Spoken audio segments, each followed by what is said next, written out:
Hello and welcome to What You Drinkin', where we review two hopefully delicious craft beers each week before recording a fresh new episode of the Ginger and the Beard podcast. I'm AJ, aka The Ginger. And I'm Reese, aka The Beard, and I'm excited to hear what you're drinking tonight, sir.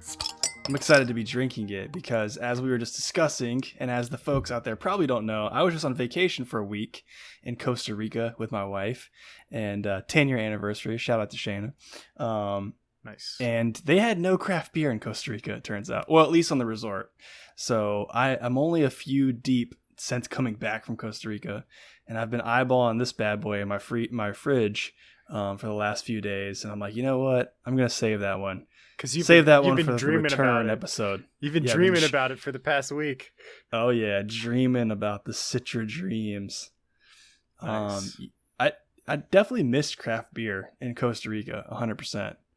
I had lots of mixed drinks and cocktails, but nothing really hits the spot, especially as hot as it was there, as like a nice citrusy, juicy IPA, which is exactly what this is. So good news. So yeah, this is a Citra Dreams Hazy IPA, double dry hopped with Citra hops from Captain Lawrence Brewing Company, which I feel like I've had something from Captain Lawrence before, but it's been so long. Let's get some ASMR action here. Oh, yeah. Nice. But they're right outside of New York City, it turns out. Westchester County in New York. So let's go ahead and give this a pour away from the keyboard.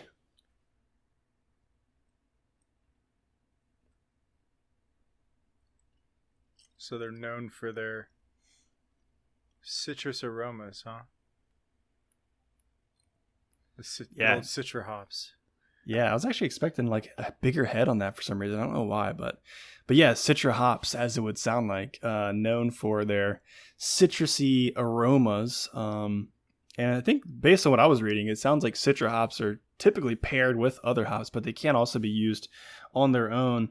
I couldn't tell with this one specifically. I looked it up and couldn't figure out, is it a single hop beer or is it brewed in combination with something?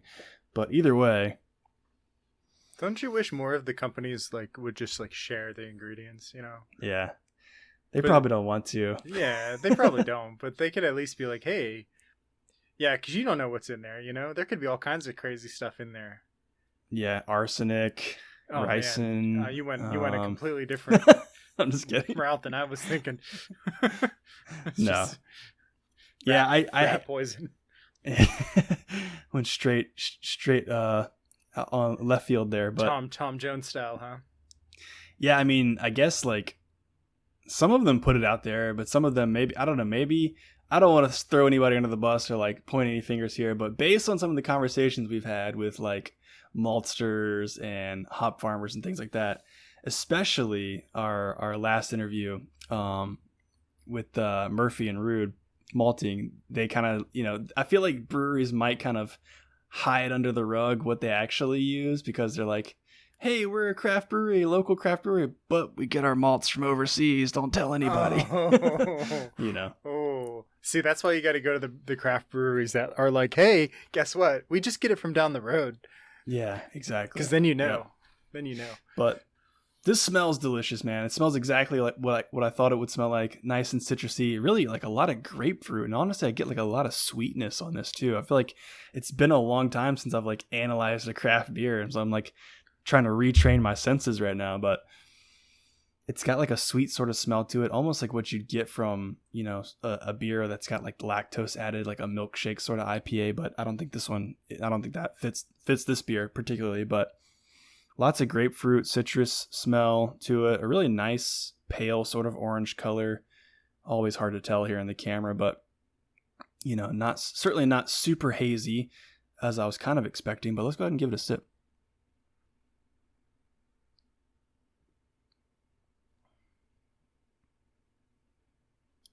It's very good.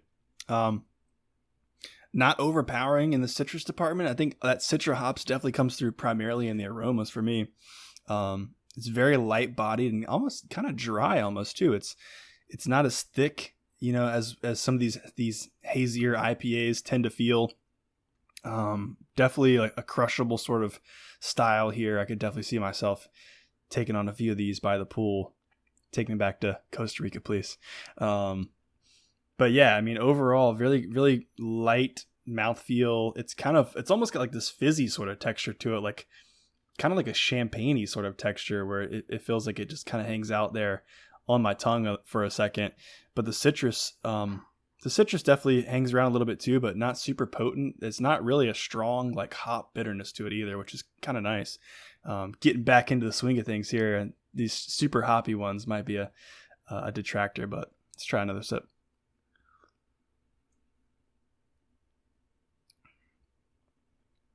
Yeah, I mean, I get a little bit of that grapefruit, but primarily that citrus nose is what stands out the most to me. Overall, it's super good, man. I kind of wish I had a couple more of these. I might see what else is in the fridge after this one tonight. But it's 7% ABV, so this is a good, everyday sort of beer, and really nice. Really enjoy it. That's what good. About you, man? We got to get you crunk tonight, man. We'll see what happens. What about you, man? What are you drinking tonight? So I got a nice, refreshing Namaste. Hey, ask me if I'm going anywhere soon. Going anywhere tonight? Namaste. Anyway, so dumb. But this is Namaste. It's a white Belgian-style Witbier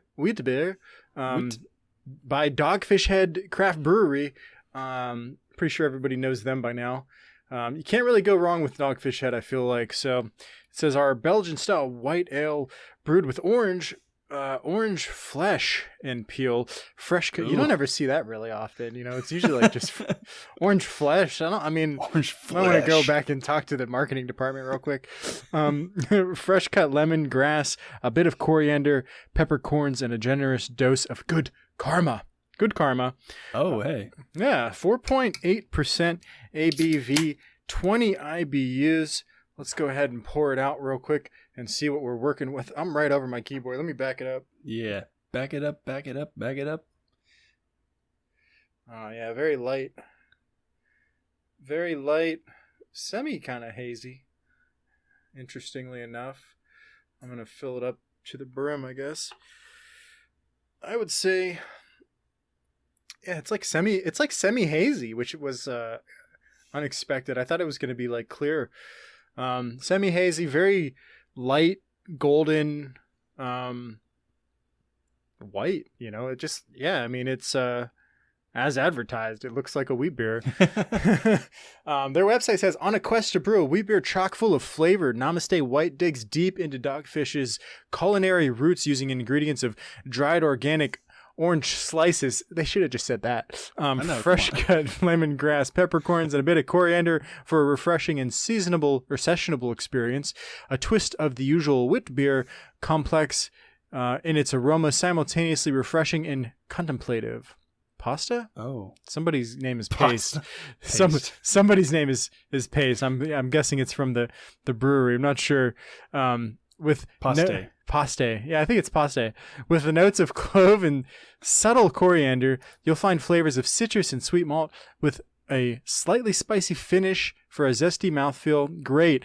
I guess it was originally brewed in a tribute to 3 Fontainen Brewery in Belgium after a devastating setback to their business in 2009. Namaste White is a wheat beer bursting with good karma once again. So, all right, that's the look of it. Golden Straw is the official explanation on their website. Let's give it a sniff.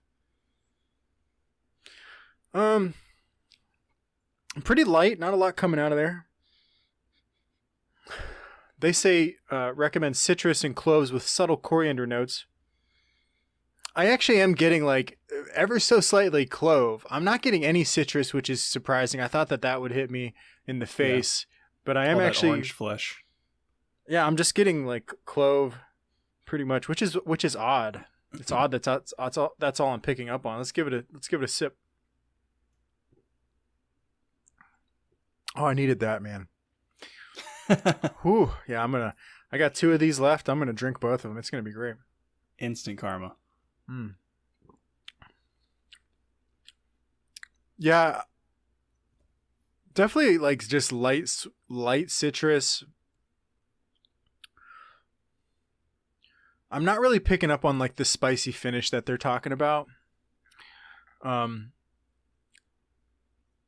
It's certainly refreshing. That's the first thing I need to push out, or point out. It's definitely refreshing. Very light. I would say like light to medium bodied, very easy going, I would say. Overall, I mean, definitely not my favorite wheat beer. It's interesting. It's an interesting take on it. It's lighter. This is something, on a nice hot day. I would say this is actually more to me like a warmer spring day, not like a hot summer day. I feel like I would, because it's like I feel like this kind of beer fills you up a little bit more, Yeah. If it was like a really hot summer day, I'd probably want an IPA. But this right here is something on like a nice, nice breezy spring day or something like that. So yeah, nice. Man. Yeah, very happy with it though. I'm going to drink 2 of them tonight. Can't wait. It's going to be awesome. Super excited. Glad to be here. Love drinking beer. Glad you're back, by the way, from vacation. Man. And hopefully everybody out there enjoys what we got going on here. Yeah, definitely. And I do want to say too, I actually went by Dogfish Head's Dogfish Head's Brewery in Delaware. There's 2 of them there. I'm not very familiar with Delaware. Let me use my noodle for a second. There's a beach, Rehoboth Beach. Whew, man. Okay. That was a lot of processing power just now. Whew, that was impressive. It's been a long day. Rehoboth Beach in Delaware. We were on our way back from Pennsylvania. We took the kids to a couple little, one's a Sesame Street theme park, and a construction equipment themed theme park in Pennsylvania.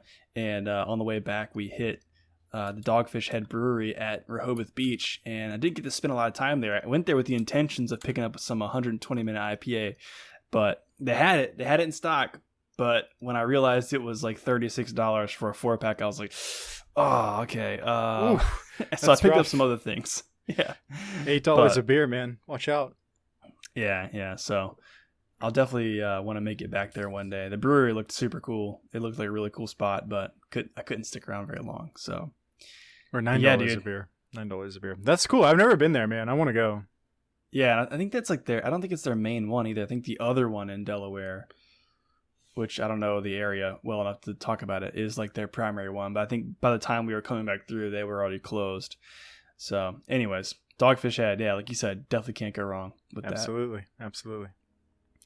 Well, this is awesome, dude. I'm so glad that we're back into this and reviewing some beers, drinking some beers. And for anyone out there watching this video, make sure you hop over to the next video where we talk about technology, UFC, video games, and some other silly shenanigans, most likely, with our primary podcast videos. Yeah, videos. Things. And reviews and whatnot.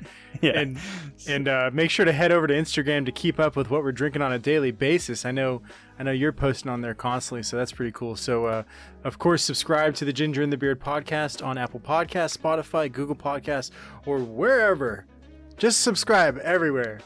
All the places. Wherever you get your favorite ones, See you guys in the next video. Peace. Peace.